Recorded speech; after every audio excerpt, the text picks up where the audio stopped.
Doctor Joseph Murphy कहते हैं कि हर इंसान मानसिक, आध्यात्मिक और आर्थिक रूप से तरक्की करने के लिए बना है।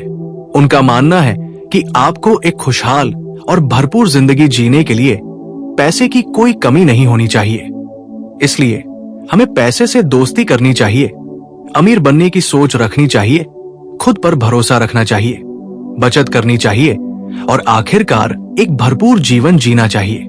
डॉक्टर मर्फी के अनुसार पैसा कमाना एक ऐसे सफर की तरह है जो हमें एक बेहतर, खुशहाल और शानदार जिंदगी की ओर ले जाता है।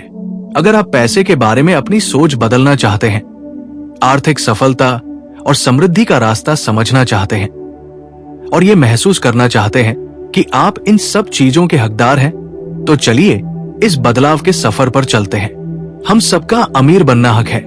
हम इस धरती पर एक भरपूर और खुशहाल जीवन जीने आए हैं। हमारे पास इतना पैसा होना चाहिए कि हम खुशी से रह सके। हमें अपनी पूरी क्षमता के अनुसार विकास करने और खुद को व्यक्त करने का अधिकार है। हमें अपने चारों ओर सुंदरता और विलासिता से घिरे रहना चाहिए। लोगों के पास पैसा न होने का एक कारण यह है कि वे पैसे को गंदी चीज मानते हैं और मानते हैं कि पैसे का लालच सभी बुराइयों की जड़ है। दूसरा कारण यह है कि उनके मन में कहीं न कहीं ये गलत धारणा बैठी हुई है कि गरीबी में कोई गुण है। ये गलत सोच बचपन की ट्रेनिंग, अंधविश्वास आदि के कारण हो सकती है, लेकिन गरीबी में कोई गुण नहीं है। ये एक मानसिक बीमारी की तरह है। अगर आप शारीरिक रूप से बीमार हैं, तो आप समझेंगे कि आपके साथ कुछ गलत है। आप मदद लेंगे या उस स्थिति के बारे में कुछ करेंगे। इसी तरह अगर आपके जीवन में लगातार पैसा नहीं आ रहा है, तो आपके साथ कुछ गंभीर रूप से गलत है। हम सब सफल होने, जीतने, सभी कठिनाइयों को जीतने के लिए पैदा हुए हैं। इसलिए अगर आपके पास पैसे की कमी है, तो इसके बारे में कुछ करें। पैसे के बारे में सभी अंधविश्वासों से तुरंत दूर हो जाएं। पैसे को कभी भी बुरा या गंदा न समझें। यदि आप ऐसा करते हैं, तो आप उसे उड़ जाने का कारण बनते हैं। कुछ लोग कहते हैं कि लोग पैसे के लिए मारते हैं, पैसे के लिए चोरी करते हैं। ये अनगिनत अपराधों से जुड़ा हुआ है, लेकिन इससे ये बुरा नहीं हो जाता। उदाहरण के लिए, यदि कोई व्यक्ति किसी को मारने के लिए $50 देता है, तो उसने विनाशकारी उद्देश्य के लिए इसका दुरुपयोग किया है। इसी तरह बिजली या पानी का उपयोग किसी को मारने के लिए किया जा सकता है, लेकिन इससे बिजली और पानी बुरे नहीं हो जाते। इसी तरह अगर सुई आपकी उंगली में चुभ जाए, तो ये आपकी गलती होगी, सुई की नहीं। हम जानते हैं कि प्रकृति की ताकतें या तत्व बुरे नहीं हैं। ये हमारे उपयोग पर निर्भर करता है कि वे हमें आशीर्वाद देते हैं या चोट पहुंचाते हैं। पैसे का लालच बाकी सब कुछ छोड़कर आपको एकतरफा और असंतुलित बना देगा। कुछ लोग शक्ति की लालसा रखते हैं, कुछ लोग पैसे की। अगर आपका दिल सिर्फ पैसे पर टिका है और आपके लिए कुछ और मायने नहीं रखता, तो आप गलत रास्ते पर हैं। हम यहाँ एक संतुलित जीवन जीने के लिए हैं, क्योंकि अगर आपका सारा समय केवल बाहरी चीजों और संपत्ति के लिए समर्पित है, तो आप शांति, सद्भाव, प्यार, खुशी या उत्तम स्वास्थ्य के लिए भूखे रहेंगे। पैसे का लालच बाकी सब कुछ छोड़कर निराशा और भ्रम का कारण बनता है। इस अर्थ में ये सभी बुराइयों की जड़ है। पैसे को अपना एकमात्र लक्ष्य बनाकर आपने एक गलत विकल्प चुना। आपने सोचा कि यही सब कुछ है जो आप चाहते हैं, लेकिन आपने अपने सभी प्रयासों के बाद पाया कि ये केवल पैसा नहीं था जिसकी आपको आवश्यकता थी। आपको वास्तविक शांति, मन की शांति और प्रचुरता की आवश्यकता थी। आप चाहे तो लाखों या करोड़ों कमा सकते हैं और फिर भी मन की शांति, सद्भाव, उत्तम स्वास्थ्य और दिव्य अभिव्यक्ति पा सकते हैं। पैसा भगवान की विलासिता, सुंदरता, परिष्कार और प्रचुरता का प्रतीक है और इसका उपयोग बुद्धिमानी, विवेकपूर्ण और रचनात्मक रूप से मानवता को अनगिनत तरीकों से आशीर्वाद देने के लिए किया जाना चाहिए। ये केवल राष्ट्र के आर्थिक स्वास्थ्य का प्रतीक है। जब आपका खून स्वतंत्र रूप से बह रहा होता है, तो आप स्वस्थ होते हैं। इसलिए जब आपका पैसा आपके जीवन में स्वतंत्र रूप से बह रहा होता है, तो आप आर्थिक रूप से लाभकारी होते हैं। धन चेतना की एक अवस्था है। वैज्ञानिक विचारक पैसे या धन को ज्वार की तरह देखता है, जिसका अर्थ है कि ये बाहर जाता है लेकिन हमेशा वापस आता है। लहरें कभी विफल नहीं होती, नहीं मनुष्य की आपूर्ति। जब वो एक अथक, अपरिवर्तनीय, अमर उपस्थिति पर भरोसा करता है जो सर्वव्यापी और निरंतर बह रहा है। यहाँ निरंतर आपूर्ति या धन के विचार से अपने अवचेतन मन को प्रभावित करने का एक सरल तरीका है। सबसे पहले अपने मन के पहियों को शांत करें, आराम करें, ध्यान को स्थिर करें, नींद में डूबे हुए मन की स्थिति में आ जाएं। इससे प्रयास न्यूनतम हो जाता है। फिर एक शांत, आरामदेह और निष्क्रिय तरीके से सरल सत्यों पर विचार करें।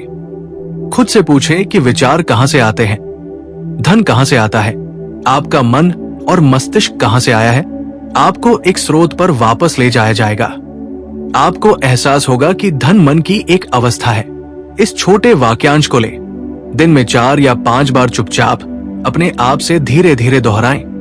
मुख्य रूप से सोने से पहले, पैसा मेरे जीवन में हमेशा स्वतंत्र रूप से बह रहा है और हमेशा एक दिव्य अधिशेष होता है। जब आप इसे नियमित रूप से और व्यवस्थित रूप से करते हैं तो धन का विचार आपके गहरे मन में पहुंच जाएगा और आप धन चेतना विकसित करेंगे। यांत्रिक दोहराव केवल धन की चेतना का निर्माण करेगा। आप जो कहते हैं उसके सत्य को महसूस करना शुरू करें। शुरुआत में जो लोग आर्थिक तंगी से जूझ रहे होते हैं, उन्हें मैं अमीर हूं, मैं समृद्ध हूं, मैं सफल हूं जैसे सकारात्मक वाक्यों से तुरंत नतीजे नहीं मिलते। असल में ऐसे वाक्य उनकी स्थिति को और खराब कर सकते हैं। इसकी वजह यह है कि अवचेतन मन केवल 2 विचारों को स्वीकार करता है, प्रबल मनोदशा या प्रबल भावना। जब वे कहते हैं मैं समृद्ध हूं, तो उनकी कमी की भावना और भी बढ़ जाती है और उनके अंदर से कोई आवाज कहती है, नहीं, तुम सफल नहीं हो, तुम कंगाल हो। कमी की भावना हावी हो जाती है, इसलिए हर सकारात्मक वाक्य कमी की मनोदशा को और बढ़ाता है और उन्हें और अधिक कमी का सामना करना पड़ता है। शुरुआती लोगों के लिए इस समस्या से निपटने का तरीका यह है कि वे ऐसे वाक्य बोलें जिन पर चेतन और अवचेतन मन दोनों सहमत हो, ताकि कोई विरोधाभास न हो। हमारा अवचेतन मन हमारे विश्वासों, भावनाओं, दृढ़ विश्वासों और जिसे हम सचेत रूप से सही मानते हैं उसे स्वीकार करता है। कोई व्यक्ति मैं हर दिन समृद्ध हो रहा हूं, मैं हर दिन धन और ज्ञान में बढ़ रहा हूं, मैं आर्थिक रूप से आगे बढ़ रहा हूं जैसे वाक्य बोलकर अपने अवचेतन मन का सहयोग प्राप्त कर सकता है। ये और इसी तरह के वाक्य मन में कोई संघर्ष पैदा नहीं करेंगे। उदाहरण के लिए, यदि किसी विक्रेता की जेब में केवल 10 सेंट है, तो वो तुरंत सहमत हो सकता है कि कल उसके पास और अधिक हो सकते हैं। उसके अंदर से कोई भी ये नहीं कहता कि उसकी बिक्री नहीं बढ़ सकती। वो मेरी बिक्री हर दिन बढ़ रही है, मैं आगे बढ़ रहा हूं जैसे वाक्यों का उपयोग कर सकता है। उसे पता चलेगा कि ये वाक्य उसके मन को मनोवैज्ञानिक रूप से स्वीकार्य होंगे और वांछित परिणाम देंगे। लेकिन ये तभी सच होगा जब वे ये सोचें, महसूस करें, कहें और मतलब रखें कि भगवान ही सब कुछ है, अनंत धन है, और जो भगवान के प्रति वफादार है वो उनके प्रति भी सच है। लोग 3 अमूर्त विचारों, स्वास्थ्य, धन और सफलता पर ध्यान केंद्रित करके उत्कृष्ट परिणाम प्राप्त करते हैं। स्वास्थ्य भगवान की दिव्य वास्तविकता या गुण है, धन भगवान का है, ये शाश्वत और अंतहीन है।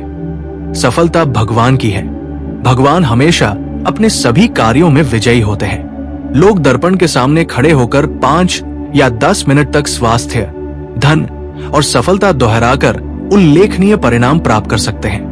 वे ये नहीं कहते कि मैं स्वस्थ हूं या समृद्ध हूं। उनके मन में कोई विरोध नहीं होता है, वे शांत और आराम से होते हैं। इसलिए कारण ग्रहणशील और निष्क्रिय होता है। फिर वे इन शब्दों को दोहराते हैं, उत्कृष्ट परिणाम मिलेंगे। जोसेफ कहते हैं कि धन हमारे दिमाग में है और ऑस्ट्रेलिया के एक युवा लड़के का उदाहरण देते हैं जो सर्जन बनना चाहता था, लेकिन उसके पास न तो पैसे थे और न ही उसने खर्चों के लिए हाई स्कूल से स्नातक किया था। वो डॉक्टर के कार्यालयों को साफ करता था, खिड़कियां धोता था और मरम्मत के काम करता था। हर रात सोते समय वो दीवार पर एक डिप्लोमा देखता था जिस पर बड़े बोल्ड अक्षरों में उसका नाम लिखा होता था। वो मेडिकल बिल्डिंग में डिप्लोमा साफ करता था, इसलिए उसके लिए डिप्लोमा को अपने दिमाग में उकेरना और वहां विकसित करना आसान था। उसने इसे कुछ महीनों तक जारी रखा और नतीजे मिले। जब उसने लगातार प्रयास किया तो डॉक्टरों में से एक को ये युवा लड़का बहुत पसंद आया।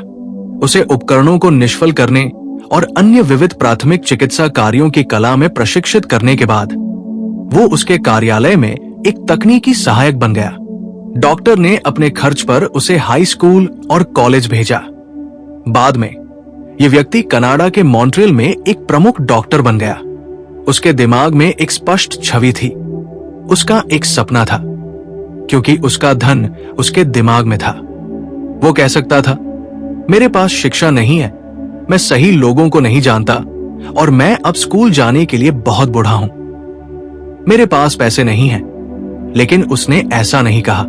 उसने अपने अंदर की आध्यात्मिक शक्ति का उपयोग किया, जिसने उसके विचारों का जवाब दिया। जोसेफ कहते हैं कि हम जो कुछ भी करते हैं वो मन, आंतरिक भावना और दृढ़ विश्वास की हमारी आंतरिक गतिविधियों की स्वचालित प्रतिक्रिया है। सभी बाहरी संकेत, गति और क्रियाएं मन की आंतरिक दिशाओं का पालन करती है। आंतरिक क्रिया सभी बाहरी क्रियाओं से पहले होती है। लेखक अपना उदाहरण साझा करते हैं। उन्होंने कल्पना की कि उनकी प्रसिद्ध पुस्तक मैजिक ऑफ फेथ का फ्रेंच में अनुवाद किया जाएगा। उन्होंने इसे कई हफ्तों तक हर रात किया। मैजिक ऑफ फेथ के काल्पनिक फ्रेंच संस्करण को अपने हाथों में लेकर सोते थे और 1954 में क्रिसमस से पहले उन्हें पेरिस के एक प्रमुख प्रकाशक से एक पत्र मिला, जिसमें सभी फ्रेंच भाषी देशों में मैजिक ऑफ फेथ के फ्रेंच संस्करण को प्रकाशित करने और बढ़ावा देने की अनुमति मांगी गई थी। हमारा ज्ञान कि हमारा मन कैसे काम करता है, हमारा उद्धारकर्ता और मुक्तिदाता है। विचार और भावनाएं हमारे भाग्य हैं। हम चेतना के अधिकार से सब कुछ रखते हैं। चेतना स्वास्थ्य पैदा करती है। धन की चेतना में धन होता है। यदि आप अपने किसी मित्र से कहते हैं कि आप अपना नया व्यवसाय शुरू कर रहे हैं, तो वो समझा सकता है कि आप विफल होने के लिए बाध्य क्यों हैं। वो आपके मन में विफलता का डर पैदा कर सकता है।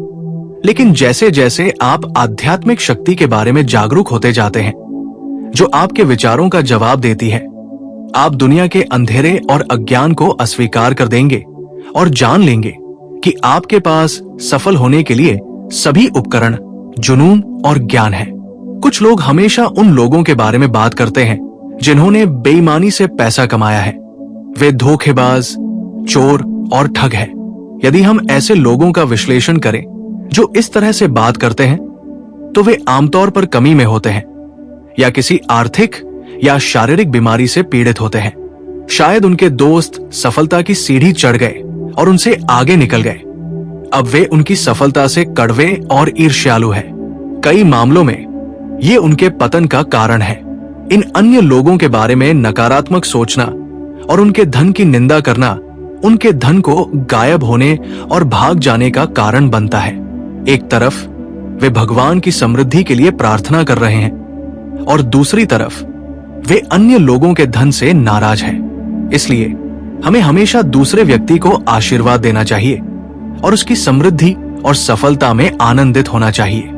जब आप ऐसा करते हैं तो आप खुद को आशीर्वाद देते हैं और समृद्ध करते हैं। अब आप किसी ऐसे व्यक्ति के बारे में सोच रहे होंगे जिसने दूसरों का फायदा उठाकर, उन्हें धोखा देकर, उन्हें संपत्ति में असुरक्षित निवेश बेचकर आर्थिक रूप से समृद्धि प्राप्त की है। जवाब स्पष्ट है, क्योंकि अगर हम किसी और को लूटते हैं, धोखा देते हैं या धोखा देते हैं, तो हम वास्तव में खुद के साथ भी ऐसा ही करते हैं। इस मामले में हम खुद को चोट पहुंचा रहे हैं या चोरी कर रहे हैं। नुकसान कई तरीकों से आ सकता है। ये स्वास्थ्य, प्रतिष्ठा, मन की शांति, सामाजिक स्थिति, घर या व्यवसाय में बीमारी के नुकसान में आ सकता है। हालांकि ये पैसे की कीमत पर आ सकता है। आप किसी को चोट पहुंचाए बिना धनी और समृद्ध हो सकते हैं। दुर्भाग्य से कई पुरुष लगातार खुद को लूट रहे हैं। वे खुद से मन की शांति, स्वास्थ्य, खुशी, प्रेरणा, खुशी और भगवान की हंसी चुराते हैं। कई लोग सोचते हैं कि उन्होंने कभी चोरी नहीं की है, लेकिन ये सच नहीं है। हर बार जब हम किसी और से नाराज होते हैं या किसी और के धन या सफलता से ईर्ष्या करते हैं, तो हम खुद से चोरी करते हैं। यदि आपके संगठन में किसी को पदोन्नत किया जाता है तो खुश रहें, उसे बधाई दें, उसकी उन्नति और मान्यता में आनंदित हों। यदि आप क्रोधित या नाराज हैं, तो आप खुद को पदावनत कर रहे हैं। अपने घर, व्यवसाय और संपत्ति के संबंध में इस प्रार्थना का प्रतिदिन उपयोग करें। अतिव्यापी उपस्थिति जो ग्रहों को उनके मार्ग पर निर्देशित करती है और सूर्य को चमकने का कारण बनती है, मेरी सभी संपत्ति, घर, व्यवसाय और मेरी सभी चीजों की देखभाल करती है। आप सभी को अपनी समस्याओं के लिए आंतरिक मार्गदर्शन लेना चाहिए। यदि आपको आर्थिक संकट है तो सोने से पहले इसे दोहराएं। अब मैं शांति से सोऊंगा। मैंने इस मामले को भगवान के भीतर की बुद्धि को सौंप दिया है। ये केवल उत्तर जानता है। जैसे ही सुबह सूर्य उदय होता है, मेरी प्रतिक्रिया भी पुनर्जीवित हो जाएगी। मैं देखता हूं कि सूर्योदय कभी विफल नहीं होता है। फिर सो जाएं। आपकी बुद्धि आपकी कुछ ही समस्याओं को हल कर सकती है। आने वाली रोशनी के लिए प्रार्थना करें। आपकी हर रात की नींद एक संतुष्ट आनंद हो। जब आप भूखे, गरीब अवस्था में होते हैं तो आप भोजन की तलाश करते हैं। जब चिंतित होते हैं तो आप शांति की तलाश करते हैं। जब आप बीमार होते हैं तो आप स्वास्थ्य की तलाश करते हैं। जब आप कमजोर होते हैं तो आप शक्ति की तलाश करते हैं। समृद्धि की आपकी इच्छा आप में भगवान की आवाज है, जो आपको बताती है कि प्रचुरता आपकी है। इसे अपने दिल में अपनी दैनिक प्रार्थना बनाएं। भगवान मेरी आपूर्ति का स्रोत है, वो आपूर्ति मेरी आपूर्ति है। अब मैं अपने सच्चे मूल्य के बारे में हमेशा जागरूक हूं। धन मन की अवस्था है। उदाहरण के लिए, एक डॉक्टर का डिप्लोमा और उपकरण चोरी हो सकते हैं, लेकिन उसका ज्ञान उसके दिमाग में है। वो अभी भी बीमारियों का निदान कर सकता है, दवा लिख सकता है, ऑपरेशन कर सकता है और चिकित्सा विषयों पर व्याख्यान दे सकता है। केवल उसके प्रतीक चोरी हुए हैं। उसका धन, उसकी मानसिक क्षमता, दूसरों की मदद करने का ज्ञान और मानवता में योगदान करने की क्षमता है। जोसेफ बाइबल के उस अंश का प्रतीकात्मक अर्थ साझा करते हैं जिसमें पानी को शराब में बदलने की बात कही गई है। ये उत्तम स्वास्थ्य, खुशी, मन की शांति और समृद्धि का उत्तर है। बाइबल में शराब का अर्थ हमेशा आपकी इच्छाओं, योजनाओं, सपनों आदि को साकार करना होता है। दूसरे शब्दों में, ये वह है जिसे आप हासिल करना चाहते हैं और लाना चाहते हैं। बाइबल में पानी का अर्थ आमतौर पर आपका मन या चेतना होता है। पानी किसी भी बर्तन का आकार ले लेता है जिसमें इसे डाला जाता है। इसी तरह जो कुछ भी आप महसूस करते हैं और मानते हैं कि सही है, वो आपकी दुनिया में प्रकट होगा। इस प्रकार आप लगातार पानी को शराब में बदल रहे हैं। जोसेफ यहाँ अपनी फाइलों से एक युवा लड़की के बारे में एक उदाहरण साझा करते हैं जिसने पानी को शराब में बदलने का अपना पहला चमत्कार किया। वो एक सुंदर हेयर सैलून चलाती थी। उसकी अनुपस्थिति में उसकी मां बीमार हो गई। उसके 2 सहायकों ने धन का गबन किया। वो दिवालिया होने के लिए मजबूर हो गई, अपना घर खो दिया और गहरे कर्ज में डूब गई। वो अपनी मां के अस्पताल के बिलों का भुगतान नहीं कर सकी और बेरोजगार हो गई। ये महिला बाहरी दुनिया से झगड़ा कर रही थी। उसने कहा, तथ्यों को देखो, मैंने सब कुछ खो दिया है। ये एक क्रूर दुनिया है और मैं अपने बिलों का भुगतान नहीं कर सकती। मैं प्रार्थना नहीं करती क्योंकि मैंने आशा खो दी है। जोसेफ ने इस महिला को पानी को शराब में बदलने का जादुई सूत्र समझाया और उसने समझा कि उसे अपने मन में झगड़े को सुलझाना होगा। हम सभी के साथ इस लड़की की तरह ही होता है। हमारे दिमाग में हमेशा खींचतान होती है। हम पाते हैं कि वातावरण और बाहरी मामले अभिव्यक्ति, धन और मन की शांति की हमारी इच्छा को चुनौती दे रहे हैं। सच्ची प्रार्थना हमें मानसिक संघर्ष को हल करना सिखाती है। ये एक मानसिक विवाह भोज है। विचार और भावनाएं हमारे भाग्य है। प्रार्थना विचार और भावना का विवाह है, या आपका विचार या भावना है। यही वह है जिससे विवाह भोज संबंधित है। जैसा हम अंदर सोचते और महसूस करते हैं, वैसा ही हमारी बाहरी दुनिया, हमारा शरीर, वित्त, वातावरण, सामाजिक स्थिति और दुनिया और मनुष्य के साथ हमारे बाहरी संबंधों के सभी चरण हैं। हमारी आंतरिक मानसिक गतिविधियां हमारे जीवन के सतही तल को नियंत्रित करती हैं। भगवान का आपके लिए क्या अर्थ है? भगवान उस एक आध्यात्मिक शक्ति को दिया गया नाम है जिससे सभी चीजें बहती हैं। प्रार्थना में आध्यात्मिक मनुष्य कमी की मनोदशा से अपने भीतर की आध्यात्मिक शक्ति में विश्वास और शांति की भावना में चला जाता है। चूंकि उसका विश्वास और आस्था आध्यात्मिक शक्ति में है, इसलिए उसकी मनोदशा और भावनाएं विजय या जीत की भावना दर्ज करती है। यह आपकी प्रार्थना का समाधान या उत्तर लाएगा। दिन के दौरान हजारों विचार, सुझाव, राय, दृश्य और ध्वनियां हमारी आंखों और कानों तक पहुंचती है। हम उन्हें मानसिक खपत के लिए अयोग्य मानकर अस्वीकार कर सकते हैं या उनका मनोरंजन कर सकते हैं। लेखक ने कहा कि जब उन्होंने अपने ग्राहक, ऊपर वर्णित युवा महिला को ये सब समझाया तो वो मानसिक रूप से समृद्ध हो गए।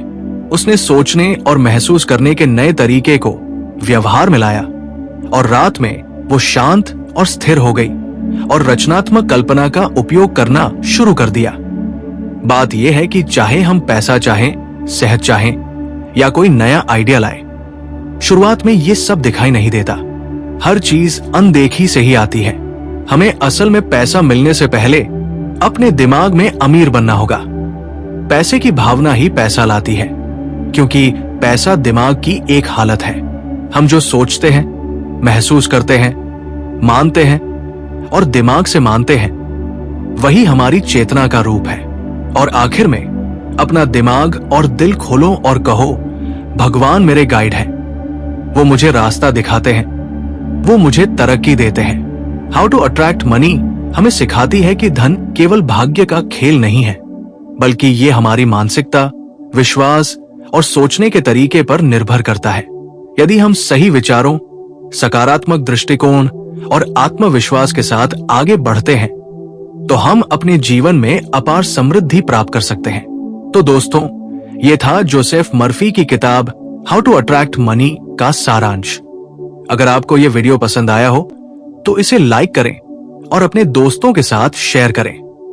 अगर आप इसी तरह की और किताबों के सारांश देखना चाहते हैं तो हमारे चैनल को सब्सक्राइब करना न भूलें और बेल आइकन दबाएं ताकि आपको नई वीडियो की नोटिफिकेशन मिलती रहे। आपको इस वीडियो का कौन सा पॉइंट सबसे ज्यादा पसंद आया, हमें कमेंट सेक्शन में जरूर बताएं। मिलते हैं अगली वीडियो में। तब तक के लिए सीखते रहें, आगे बढ़ते रहें।